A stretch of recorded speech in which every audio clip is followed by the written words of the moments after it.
From leaks prior to the launch, to a disastrous launch day, we began just straight up being called scammers, to now having a game that is much more playable in the eyes of most consumers.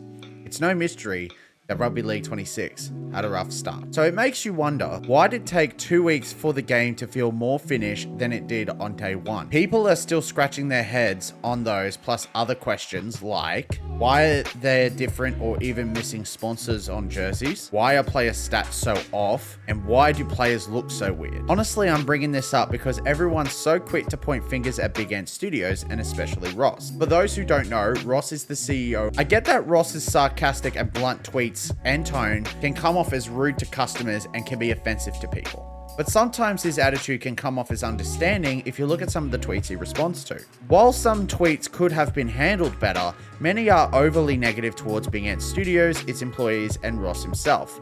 Most of the ones I found were either critical of the studio or simply disrespectful.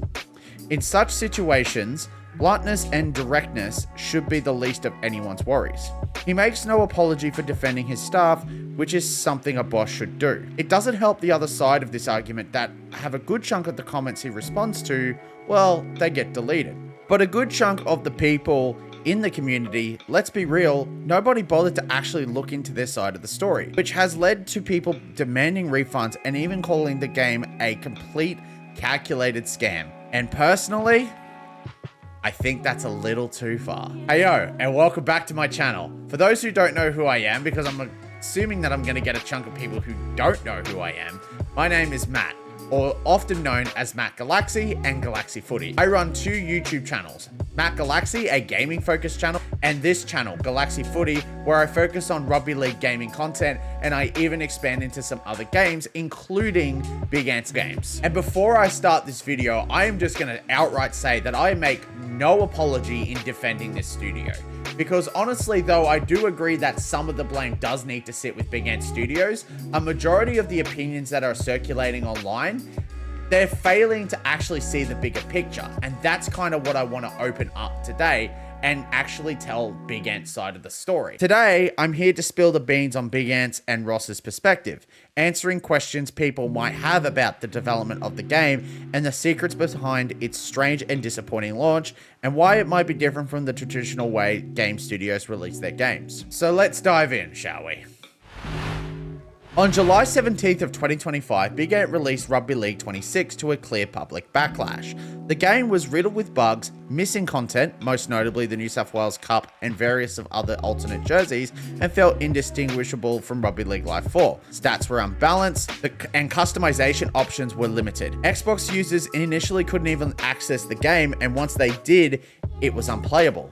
To compound issues, Pro Team, the game's most profitable mode, went offline. Predictably, as a business, Big Ant prioritized fixing Pro Team due to the financial losses incurred. And boy, Steam was definitely showing it with those negative reviews. Player comments included widespread complaints that the game felt untested and was essentially a re-release of Rugby League Live 4. This sparked outrage and calls for Big Ant to relinquish the license. A major point of contention was the failure to accurately capture players, including other prominent figures like Millie Boyle. Furthermore, the visual fidelity of some NRLW players was noticeably subpar. Kennedy Charrington tweeted shortly after the game's released, "This might seem petty, but as a player that features in the new RL26 game, I'm not happy. Maybe we should be just grateful that we're in a game, but overall, I know the fans aren't happy too.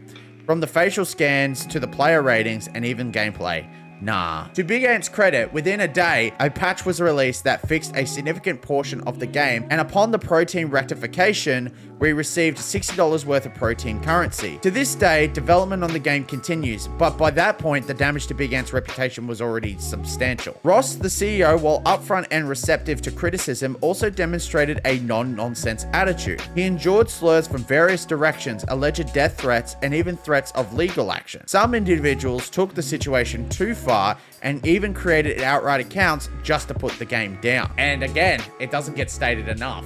They have been working diligently to get these fixes working, including daily patches and even offering triple rates for footy points, which is the currency you can earn online in pro team mode. Ross even joined the Rugby League 26 unofficial modding Discord that is run by community member Smartboy. And to his credit, he's been constructive with the criticism he's taken on board and is listening to our community. Remember when the CEO of EA went into a popular FIFA server to see what people wanted and give info? Never. To me, this proves Big Ant and Ross care enough about the game, the community, and its progression. Big Ant Studios tweeted at the end of the day, "We know today has not gone as smoothly as it should have, and we will compensate all Rugby League 26 purchases with some free pro team credits. Details to follow tomorrow.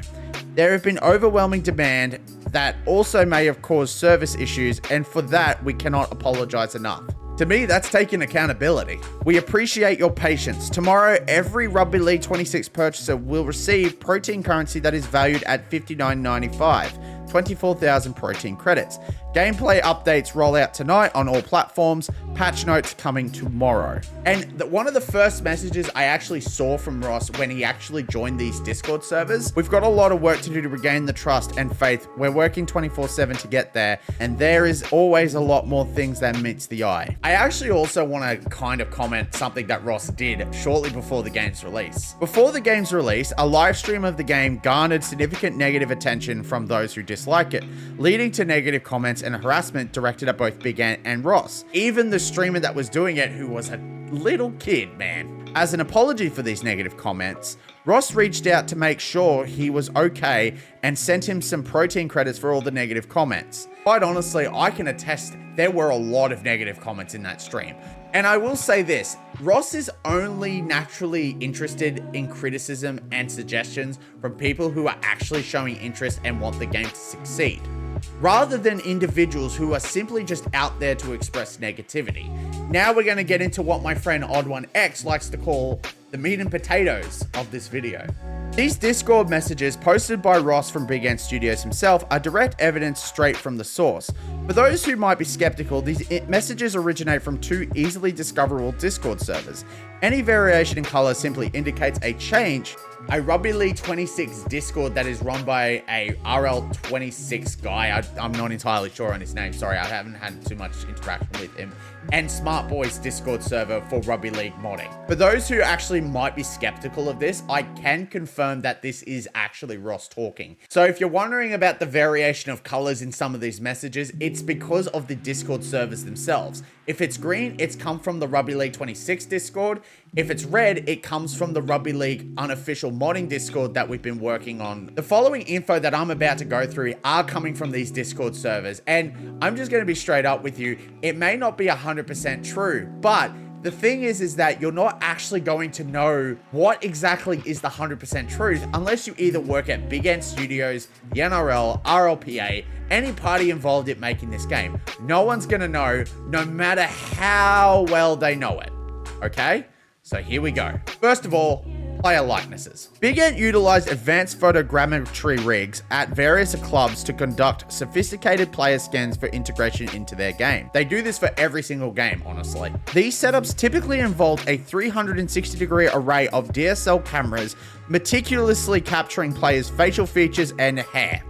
The captured data was then transmitted over to Big Ant servers, where it was processed to create a detailed 3D model. While some player models, such as those of Nathan Cleary, Reece Walsh, and Ryan Pappenhausen, achieved a commendable level of accuracy and resemblance, there were notable instances of models that fell short. Figures like Cody Walker, Brandon Smith, and a good chunk of the female players, unfortunately resulted in less than ideal representations. Just a small update on this as well. I just want to say that a couple of the female likenesses I was going to use for this video to point out this point have actually been fixed. The disparity in model quality raises a compelling question. Why such varied outcomes? The answer involves several factors as illuminated by earlier internal communications. For instance, an initial Discord message reveals Ross expressing significant frustrations regarding the process, hinting at underlying challenges in the scanning and model pipeline. And this actually comes from the very first message he actually posted in these Discords. Case in point, fly around the country to the furthest region to capture capture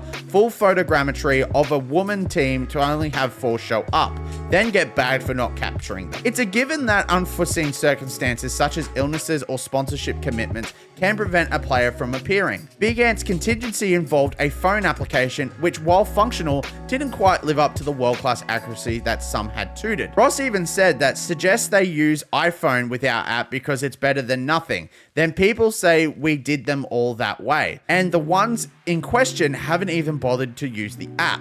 And even on top of that, and I actually asked them this myself, Big Ant told them anyone that did a no-show on the full photogrammetry session, they were 100% told that they would not look like themselves unless they did the shoot. And if you're wondering what players actually complained about it, well, I'm not actually going to label these players because I feel like that's very bad. There's a follow-up question, and that actually comes from myself. I'm assuming, don't have to confirm who, but there are players complaining that didn't do the app or the shoot. Yes, Ross liked this post, by the way, I should point out. So to put things in perspective, a good chunk of the players missing likenesses from day one were not even scanned via the camera rig or the phone app. And even some of them were, well... And yeah, give us the photos the day before release. That always helps. Clear sarcasm if you couldn't tell. For those who are curious how long it takes to take a photo with the photogrammetry rig, fun Rugby League 26 fact, it takes 3 to 5 days to make a player likeness, but only 45 seconds to get your photogrammetry taken. There was also a claim that NRLW players did not use the camera rig. However, this is false, as an Instagram post shows the Roosters women team being scanned. Therefore, that claim is a direct falsehood. Now, we don't actually know if every single team actually had to either use the photogrammetry rig or the phone app. Regardless, we don't know the full answer. These instances underscore that the player likenesses in the game were largely dependent on players' active participation in the scanning process. While Big Ant provided multiple avenues for this, a lack of engagement from some players directly contributed to the visual inaccuracies observed at launch. Yes, and some of them even needed to be promised actual game copies for them to actually do it, which honestly, I think is a little unfair on Big Ant. Next, I want to talk about the game statistics. I'm going to be very blunt with you. They weren't good. If you actually want a full breakdown of the stats, check out these 2 videos here. These are done by Insane, a really popular content creator in our space.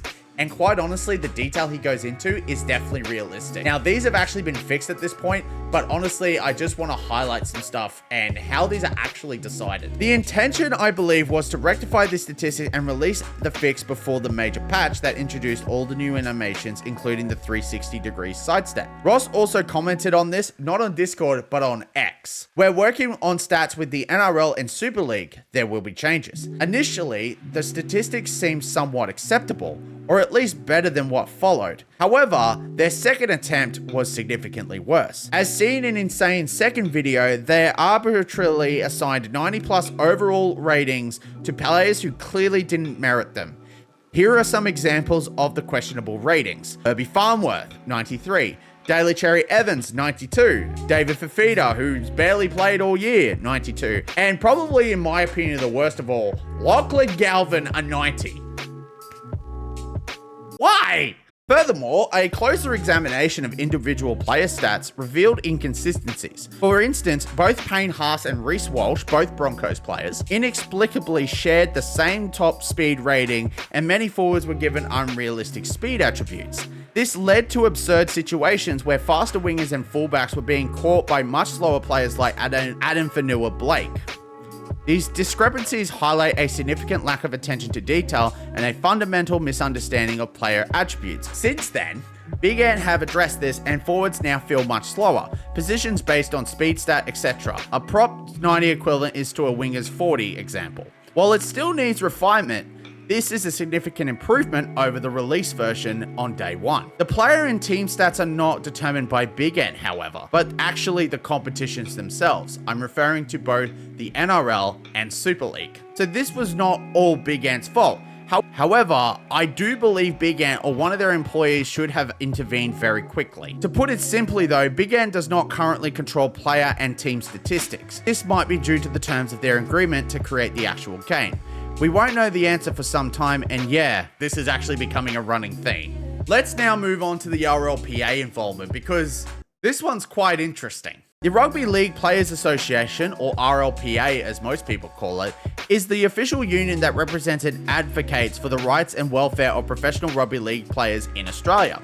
To better manage the players' collective commercial rights for products like video games and trading cards, the RLPA has formed a strategic partnership with One Team Partners. By representing the athletes from major global sports league, maximising the commercial value of their names, images, and likenesses. Firstly, a rumour suggests that the RLPA was only made aware of the game earlier this year. I couldn't find any supporting public information for this claim, but then Big Ed Studios, after my interaction with Kennedy Charrington, how, and why would we exclude the RLPA from dev? They have to approve us to make the game in the first place.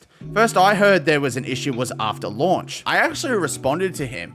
And I said, to be honest, if you did, that would be pretty dumb from both a moral and business perspective. Which, like, to be real, it would be. You're excluding the management company that manages the players that are appearing in your game. That's terrible if you did that. And Ross's point actually stands because Clint Newton, the CEO of the RLPA, didn't actually comment until 1 week after the game had released. That's confirmed in the Sydney Morning Herald, by the way. Furthermore, Clint Newton called for a greater consultation with the players on the project. Noticeably, he didn't mention Big End Studios, he actually mentioned the NRL. I have actually reached out to the RLPA, and besides one interaction, which I'm about to get into, I've heard nothing.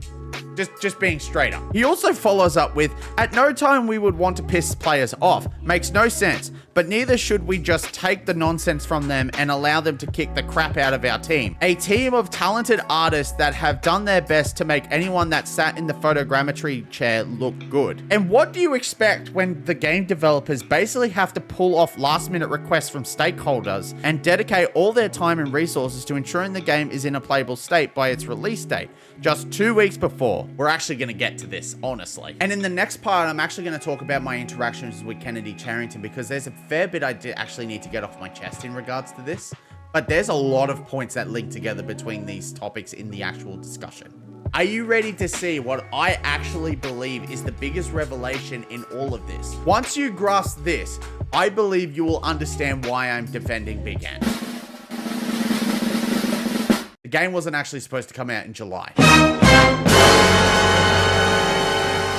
Now, you might be wondering, well, when was this supposed to come out? Well, we actually don't know about that. One burning question many are asking is why the current game differs from what was shown in the trailer. The answer, to be quite honest, is actually in plain sight. While some claim the trailer depicted a completely different game, and I concede that the crossfield kit from Cameron Munster probably is the biggest thing in all of this. The reality is there were some last minute changes that needed to be made. Let's start off with what initially piqued my interest in this entire thing. One of Ross's first comments in the Discord. The game will get there by its original intended release date. All I'll say on it.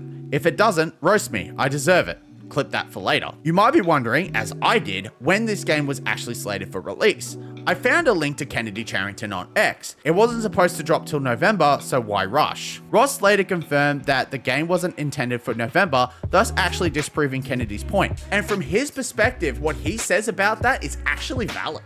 Was not meant to come in November. It would never be put onto the market in the off season. But hey, so much misinformation out there.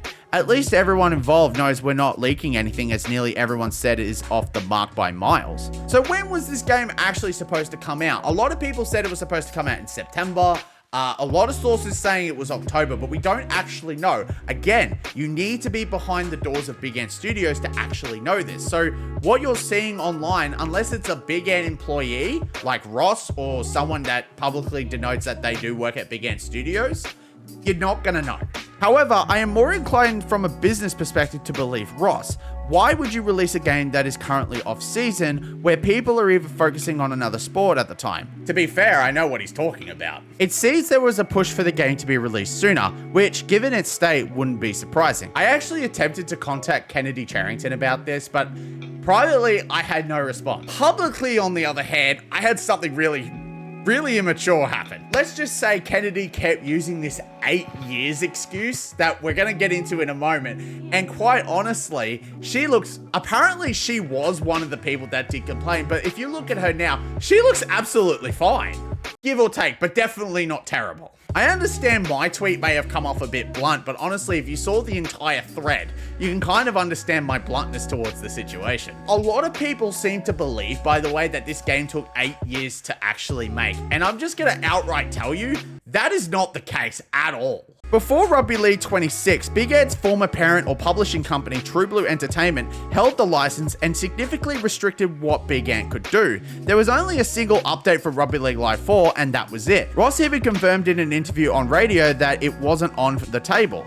Oh yeah. Rugby League Live 4, but you know, one of the issues is we've become a publisher. If an opportunity comes up to do those games again, we'll do them. But at this stage, it's not on the drawing board. The next thing we actually knew about this was from Chad Townsend's vlogs, where he was actually being scanned for a video game. This was entirely for a video game rumored to be Rugby League Live 5. Notably, the photogrammetry was used, though not as refined as Big Ant's. However, nothing further was heard until 2024, when True Blue lost the license. Then in March, the game's development was finally revealed by the Super League. It remains unconfirmed whether the game took 2 to 3 years or even 6 months to build. Many speculated that the Super League's approach to the upcoming Rugby League game involved scanning players, with Ross himself even visiting Rugby League games across the UK, US, and Australia for research. It is possible that a stakeholder saw this and be like, we need to get this up as soon as possible. But a July release date was already mentioned in the Wakefield video by one of the photogrammetry artists. Now, whether they knew or not is completely up for debate. We don't know. This person isn't a public figure in the community, so I cannot confirm nor deny this. But now regarding the game's initial state, accelerating the release certainly didn't help. But there's more to consider. Take a look at this message from Ross. Like a lot of content, there's stuff in there that is just not turned on due to licensing restrictions or time or both. Plenty have seen video of a better looking game merely a week or two before release. You have to ask how. Jerseys that disappeared, etc. Does anyone think the team wanted to make the content and have it running in the game,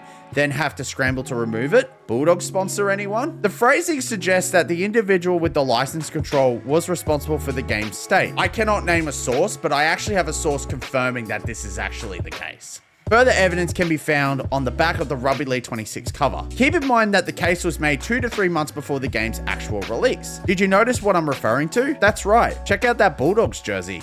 Laundy Hotels. For those unfamiliar, Big Ed was required to remove various in-game elements, including references to gambling and alcohol, which led to changes to Laundy Family. This indicates last-minute alterations within 2 weeks of the game's release. Playtesters and a pre-release leak, confirmed by Kazza, both featured the gambling sponsors. One might wonder why removing these sponsors proved so challenging. However, this mirrors the complexity encountered with the New South Wales Cup. When the NRL and NSWRL sorted out, they're in there, not turned on. I just want to give a massive shout out to Woody. For those who don't know, Woody is actually the creator of the mod tools that we use to mod our games on the channel.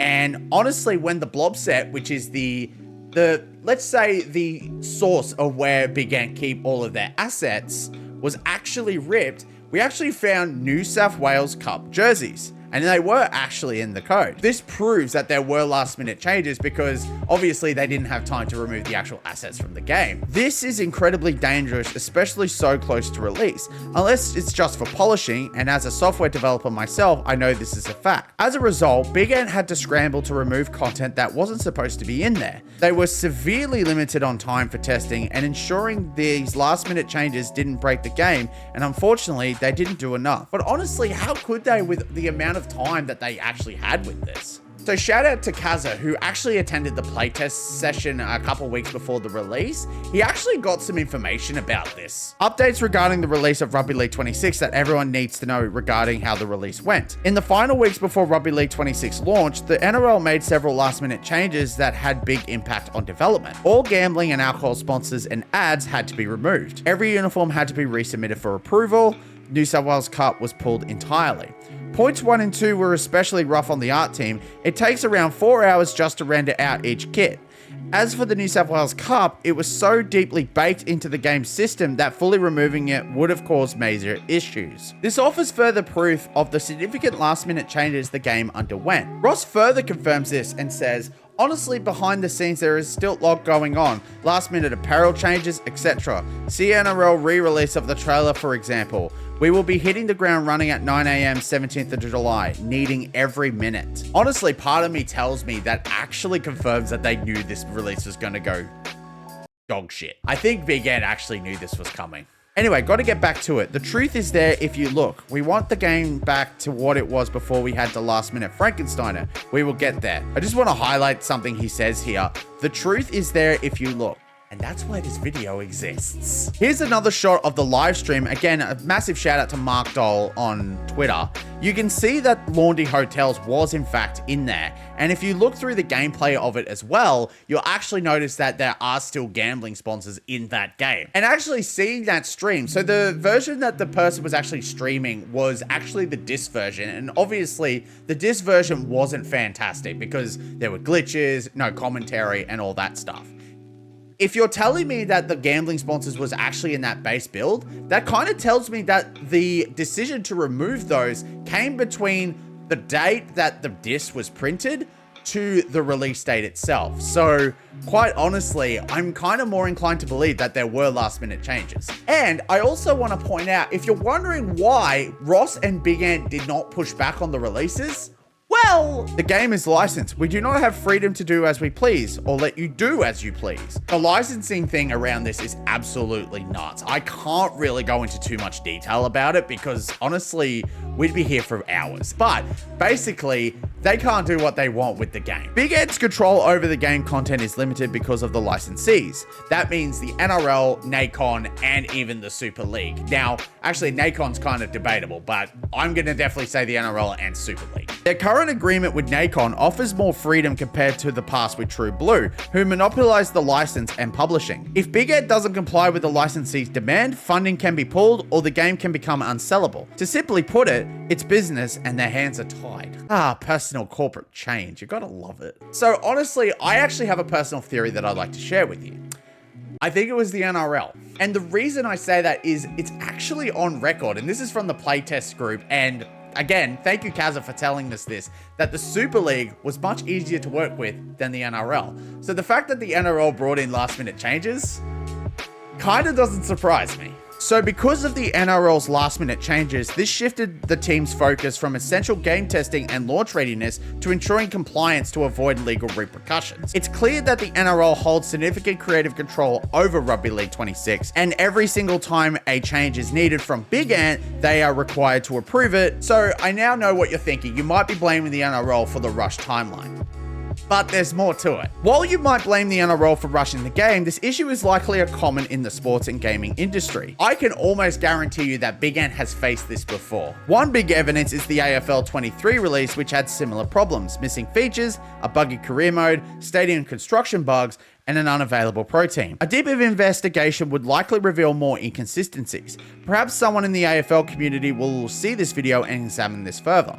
The limited promotion of the AFL 26 until the week of its announcement might be the subtle hint towards this. I don't know for sure, if I'm being completely honest with you. Unlike major companies such as EA Games and 2K, which grasped industry intricacies, the NRL and its associates in this narrative appeared dismissive and demanding. This further underscores why this situation shouldn't be compared to other sports games, or why these games shouldn't be expected to be on par.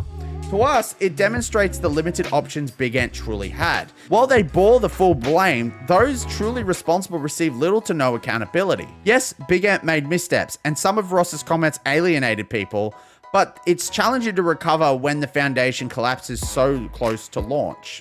So what did we learn today? Well, basically the release of Rugby League 26, including player likenesses, stats, and even gutting the release before it's even released. Some issues include the players not participating in proper scanning, the game's stats were being controlled by the leagues, and as well, the lack of understanding of game development from higher ups in the NRL, and maybe even the Super League.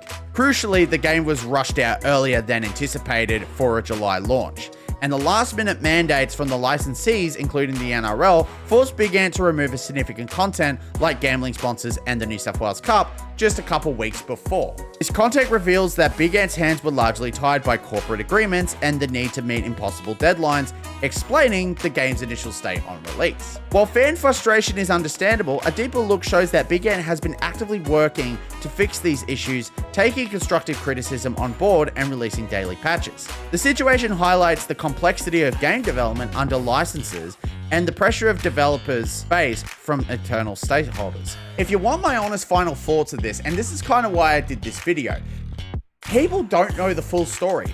And people are just jumping on hate trains and either calling this game absolute garbage or just an outright calculated scam, which I feel like that's going too far. Some information sources are basically driving this massive hate train, but the one thing that they're kind of lacking in their side is Big Ant's side of the story. And honestly, and I'm going to also say this, I understand that I'm putting this video out here and I'm going to have some serious consequences if this video doesn't do well, and that's absolutely fine. Obviously, I'm not telling you to go and like the game. Obviously, it has its ups and downs. Personally, I like the game. But if you don't like it, that's okay. But before you go and drive on this hate train / jump on the hate train, make sure you do your research first before you make a final decision. And if you're going to criticize me for this video, that's fine. I want to hear it in the comments down below. I'm happy to have that discussion. But I'm going to make something very clear. If you are downright disrespectful or just absolutely throwing hate my way for this, you're going to get banned. And honestly, this community is above that. We don't do that here. And quite honestly, that's all I have to say.